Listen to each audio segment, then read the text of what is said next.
How can Peter Obi win any election? So guys, Mr. Peter Obi has replied Governor Elrufai after he came out to tell the world that Mr. Peter Obi cannot win any election. So guys, we all know that, the APC always has these tactics. They have these tactics to always put fear in people and try to sell the wrong messages out, so that people would buy those messages and they will start fidgeting. They will start being afraid. But I tell you, if you understand their strategy, you will not be bothered about what Elrufai said, because APC knows that they are not going to win this election. Look at what is happening in Nigeria. Who is that right-thinking Nigerian that will want to give APC another chance in this country, considering what is happening? Look at Nigeria. Nigeria is sliding every day at the hands of these APC people. And they are coming out to tell us that Mr. Peter Obi, a man of integrity, a man of capacity, a man that knows how to put things in place, he's coming to tell us that Peter Obi cannot win this election.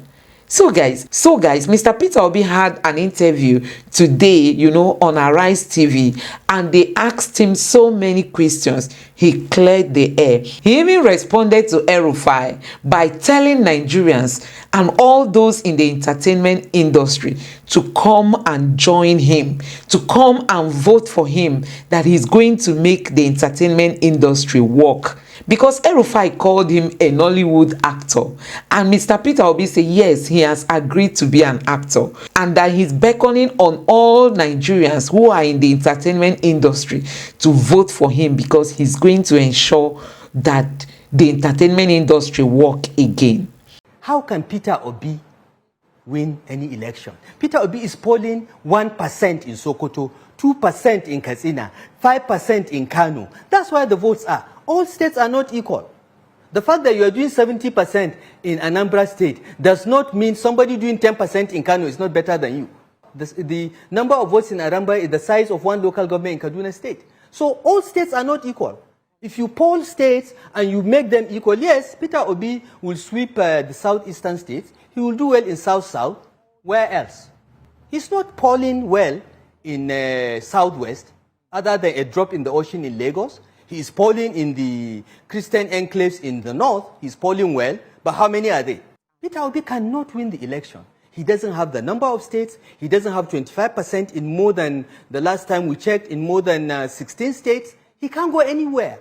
Peter Obi is a Nollywood actor, and that's all he will be. Ahead of this month's presidential election, are gradually getting to a definitive point.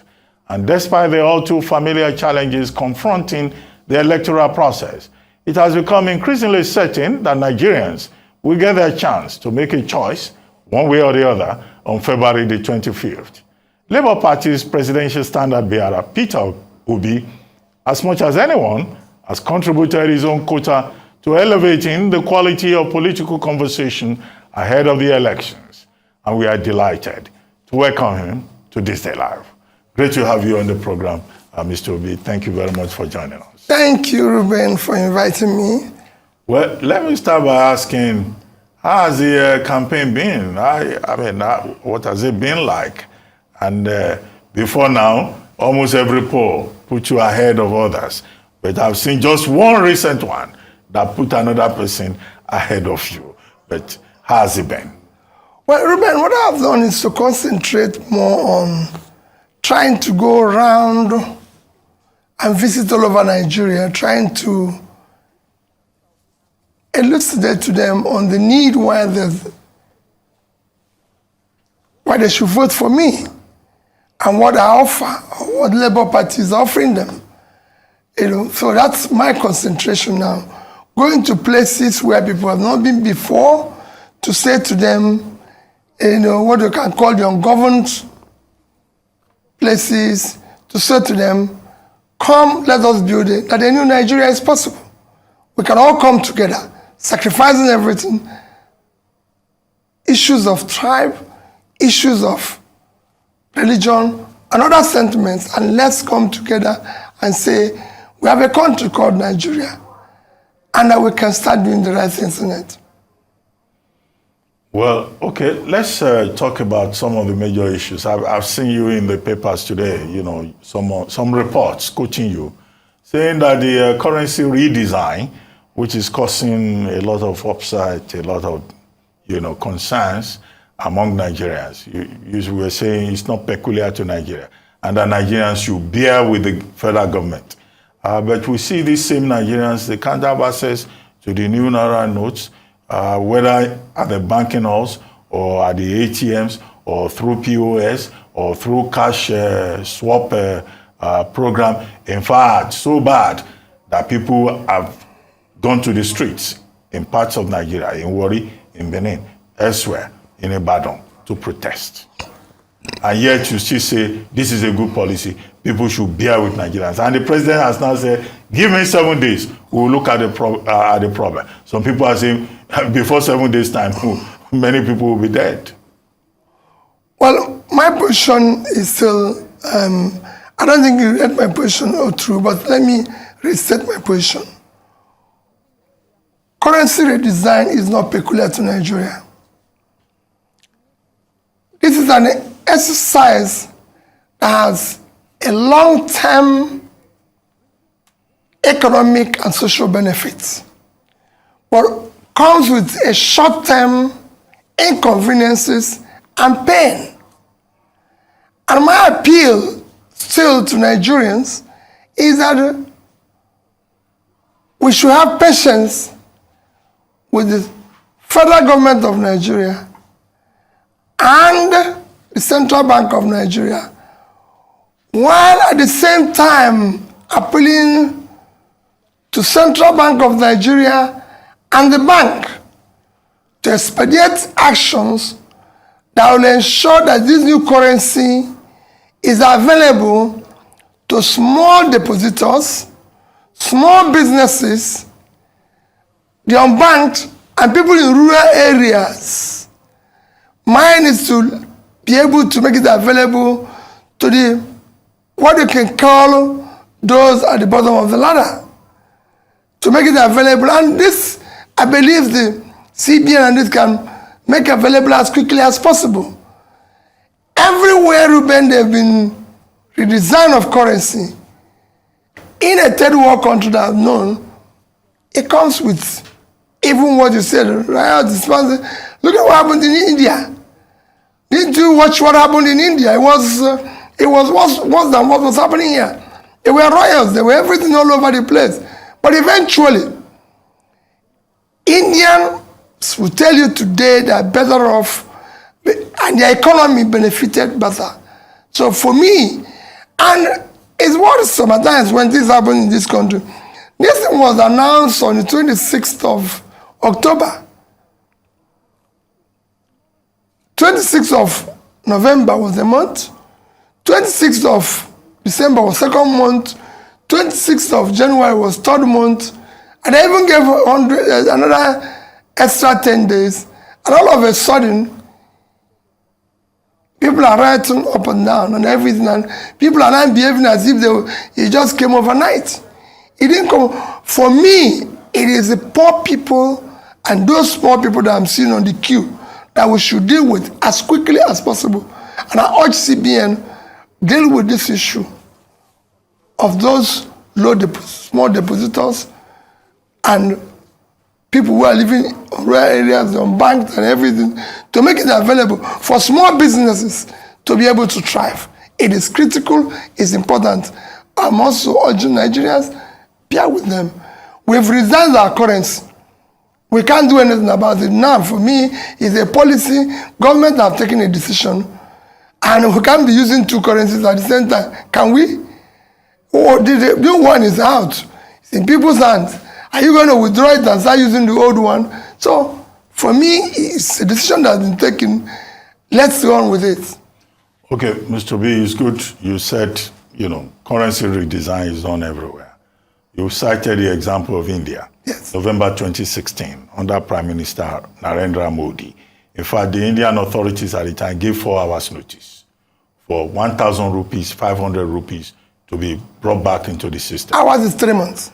Before then, in 1984, under this same President Buhari, when he was a military head of state. He gave 12 days. There's a popular song by Kolinti Anyala reminding us of it, and he sang about the hardship in Nigeria.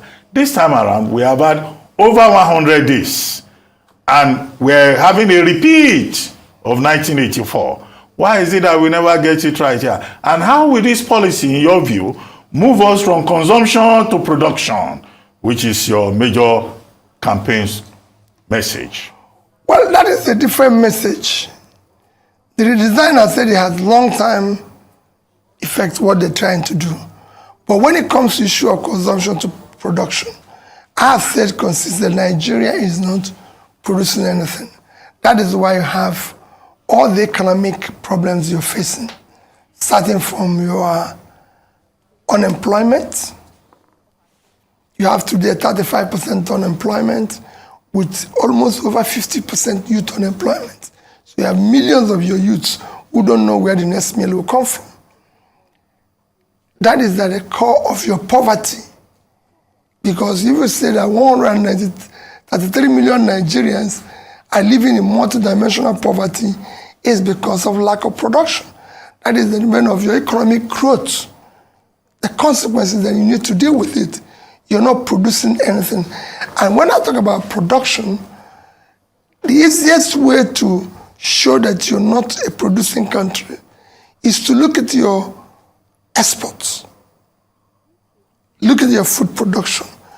Ruben, our country is 200 million people living on 923,000 square kilometers of land. 60% of your arable land are all cultivated, and you're importing food. It shouldn't be. India is 1.4 billion people living on 3.2 million square kilometers of land. They're able to feed themselves and export agricultural products. You live almost on 1/3 of their land, and you're 1/7 of their population. So you have more land for agriculture. So we need to deal with issue. The uncultivated land in the north is our biggest physical assets. If you go into it genuinely supporting small farmers to do an agrarian revolution, which will lead to industrialization, because the entire value chain, which will be export-led, you will see a different thing. One is that, Ruben, you're going to create job at the agricultural level, you're going to create job at the industrial level, and by the time you do export, you'll be able to deal with the issue of what you're suffering today due to your rate of exchange. Your exchange is weak because your reserve is low, and your reserve is that of your exports. And if you can export more, because of what I've just said now, you'll be able to stabilize that. Countries that have seen their exchange come down by doing the right things. And Nigeria can do that. Ruben, in 2000, I've said it in this station before, in 2021, Nigerian total export is 18.9 trillion naira. That is at 650 to the dollar today. That is under $30 billion. Ruben, countries have compared us with, like Vietnam, is 100 million people living in 331,000 square kilometers of land. So the half of our population living on 1/3 of our land. Their total export is over $350 billion. We couldn't do 10% of what they did. And Vietnam's export is almost 90% manufactured goods. That's what I'm saying. That we need to be more productive. By being more productive, we will be able to create jobs. There's a lot we can do today if we do the right things. Well, yesterday you were in Abeokuta. Yes. For a rally. You were supposed also to be in Ibadan, but you couldn't make it to Ibadan because there were protests on the streets of Ibadan. Or was it the day before? I didn't even know about the protests until maybe, let me tell you what happened. Okay. Actually, is that I first had an issue. I was supposed to go to Ibadan using a service of a copter, and I was told they had an issue of fuel. By the time they have finally resolved it about 12:01, they said to me that where I was supposed to land, I shouldn't land there because there's riots. Nobody said to me, they're writing for this or for that. I said, okay, fine.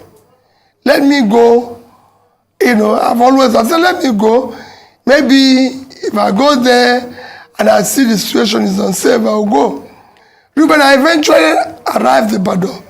But unfortunately for me, when I arrived in Ibadan, where I arrived and everything, I couldn't see the necessary security to escort me to where I was going.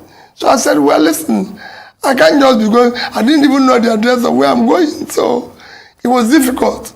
So I decided to go back. And I apologize most sincerely for those who were waiting for me there. And I'm trying to see what I can do to have a new date to be able to go back there. Because it's not good that people waited for you and you did not show up. I did everything to show up, but it was beyond me. Well, the protest in Ibadan was about scarcity of naira notes. Okay. Cash scarcity, which the country faces. It was also about fuel scarcity. Now, this fuel scarcity, the midstream and downstream petroleum resources regulatory authority has said, oh, NNPC now has up to 1.6 billion liters. But one question that people have been asking is that with this problem of fuel scarcity, will it be solved by removal of subsidy and also local production by local refineries? What do you think? Well, everybody knows my stand on subsidy. Subsidy needs to go as quickly as possible because for me, it's organized crime. But in doing so, we must put in place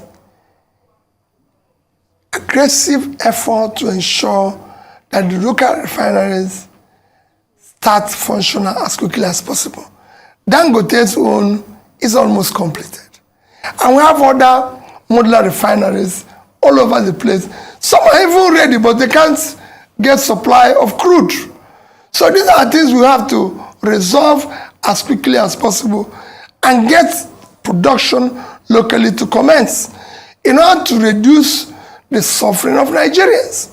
Just like I said, if currency was what we are writing about, let's do whatever we can do to ensure that the people, less privileged people, do not suffer any longer in Nigeria. They're suffering a lot. For me, the government energy should be on protecting and serving the less privileged, small businesses. That is critical. Well, let's take on about two or more other issues. Yesterday, when you were campaigning in Abeokuta, you were campaigning on your record as governor for 8 years in Anambra State, how the state won the prize, was recognized for being first in the realization of Millennium Development Goals in Anambra State. But that same Anambra State, the presidential candidate of the APC went there recently, in Oka, and he said he has read the Bible, that Peter in the Bible betrayed Jesus Christ 3 times, and that Peter Obi, who is from this Anambra State, will betray Nigerians. He called you Mr. Stingy. That you said you were saving money. That saving money for what? That if you want to be president of Nigeria, you need a man who will deploy resources to spend to achieve results, not somebody who will sit on resources and you will say he's Mr. Stingy. So I have not seen your response to that, but there's an attempt to, tag this label upon you and make it stick permanently. Well,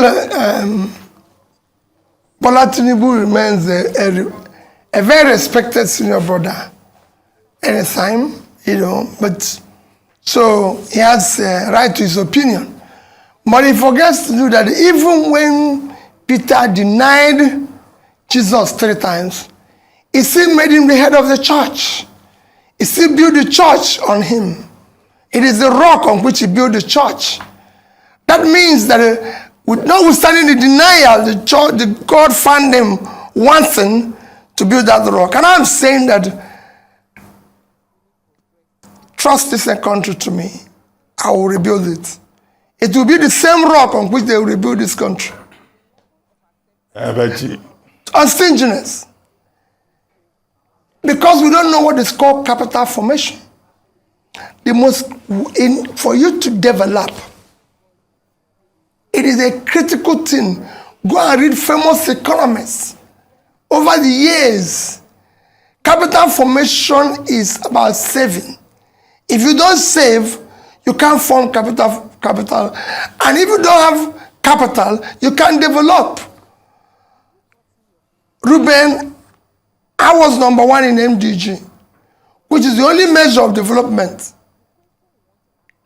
The difference between developed and undeveloped place is education and health. I was #1 in education. I was one of the best in health.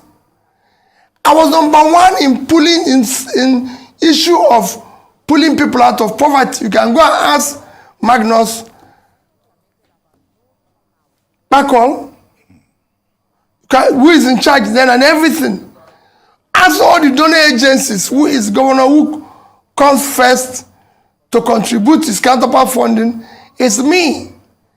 And on top of that, Ruben, when everybody is owing salary, owing pension, owing gratuity, owing contractors, which have collapsed, most of the contractors, I left office not owing one contractor or supplier, not owing pension or gratuity, not doing anything, and ended up saving over 75 billion naira, which nobody have ever done.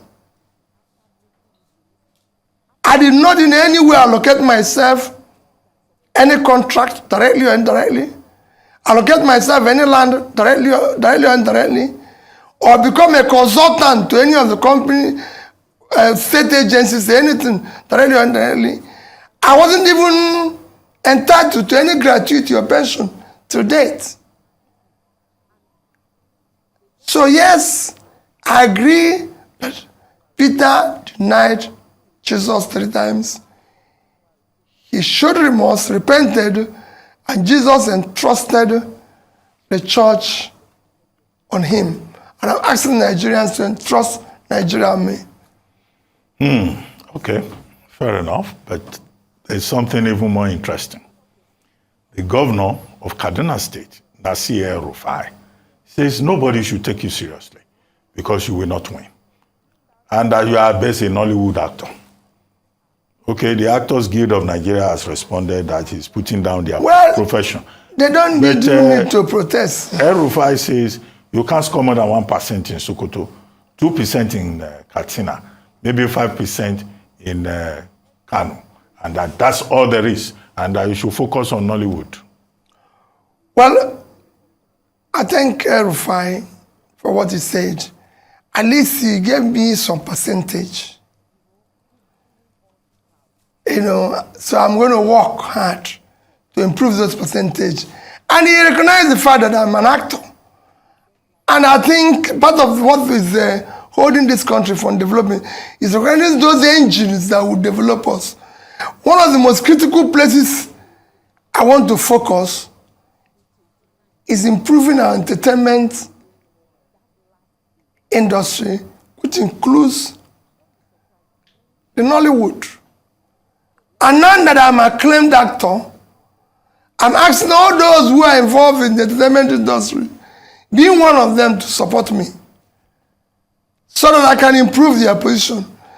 What else can you do when people in your industry, when those who are here have recognized me as one of them, I urge them to support me so that we can be able to ensure that I build their business better. Okay, but before we go, Mr. Peter Obi, there have been reports of defections from your party to other parties, in Ekiti specifically, in Bauchi specifically, and even more in Jigawa. And we just have, as it is now, just a matter of days to the presidential election. How are you addressing this division, this defection from your party to other parties? Quite frankly, Ruben, I'm focused on building a new Nigeria, not on defections. For me today, Nigeria have a huge problem. Ruben, we live in a country today that has huge debts that we don't know where we're going to start dealing with it. We have a country where 139 million people, sorry, 33 million people are in poverty. We have a country with over 20 million out of school children. How do you now worry about who is defecting to what? My concentration is, how do we start pulling people out of poverty? How do we start securing people? People are insecure here. So that's not what will worry me. For example, you mentioned where people are defecting in the north, where I will get 1 vote or where I will get 2 votes. Ruben, I went to Bauchi. You must have heard it because it was in your news. And I went to pay my respect to Tafa Balawa. And I said why did God not give us men like this over the years? This man in 1964 borrowed a first loan, $82 million to build the Kainji Dam to generate 760 megawatts of electricity. I have his letter to the World Bank. I had a reply. Ruben, 59 years after, our debt is 77 trillion naira. I don't know which rate to use, but since my own rate is usually 650, but if I use the government rate, official rate, 410, am I right? That will give you about $187 billion. Ruben, that $82 million then is about, approximately now, about $1,250 million. If you divide it with 187 billion, with 187, it will give you approximately today about 150 Kainji dams. Where is it? That's what you should be worrying in Nigeria. Not that Mr. Obi defected from this place to that place. A new Nigeria is possible. That's what Datti, Baba Ahmed, and myself are offering Nigerians. It is time to do a proper generational change by saying these parties have tried. For the past 20 years, all Nigeria produces insecurity, worsened, poverty, doubled, out of school children, worsened, our primary health care collapsed, debt, I don't know how, I would say quadrupled down, debt, you know what debt, so everything has headed south. We have overtaken India in infant mortality. Fuel scarcity, all sorts of things are going wrong. So for me, our concentration, how do we start reversing this? That's what we should do. Okay. I'm offering myself this job, saying this year's election should not be based on tribal, religion, or my turn. it is turn of Nigerians to take back their country and start rebuilding it.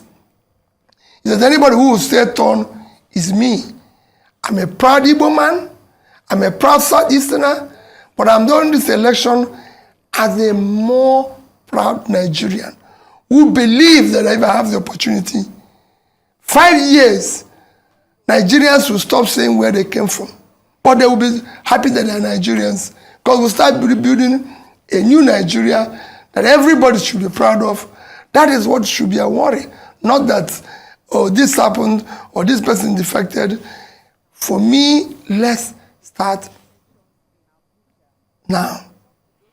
Okay, I mean, you've been on the campaign trail. You've visited so many parts of the country. But what we're hearing now is that there are many Nigerians that are concerned about whether or not this election will hold.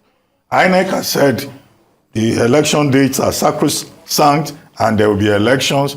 But some other people are saying, in fact, fuel scarcity, the combined forces of fuel scarcity and cash scarcity will seem to be an attempt to derail the process and impose an interim national government on Nigeria. Well, I don't really see how cash scarcity. I don't see how the cash scarcity affects that. Are they going to take their cash now, their voter's card? That is the more reason they should go out and vote. Let's start doing things in a different way. So I don't see any reason why cash scarcity, unless the cash is going to be used for another thing, which I disagree with. Fuel scarcity, all these things can be improved. For me, if we had done the right things by removing subsidy and making sure that this is available, it would have been solved since, Ruben. Let us stop dribbling about Nigerians.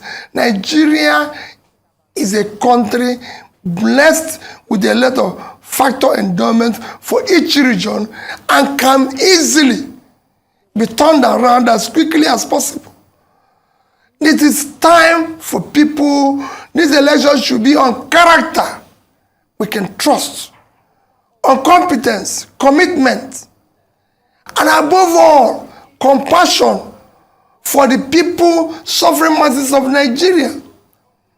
This election should be about those who have the mental and physical capacity to deal with this job.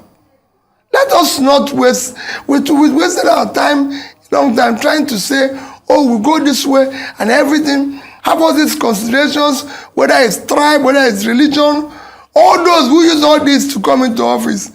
The first victims are those who believe they were saying. I'm offering a new Nigeria.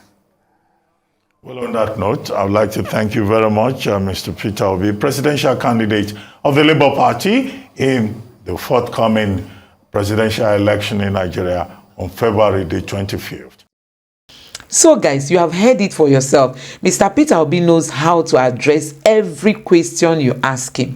He knows how to make sure he gives you the right answer.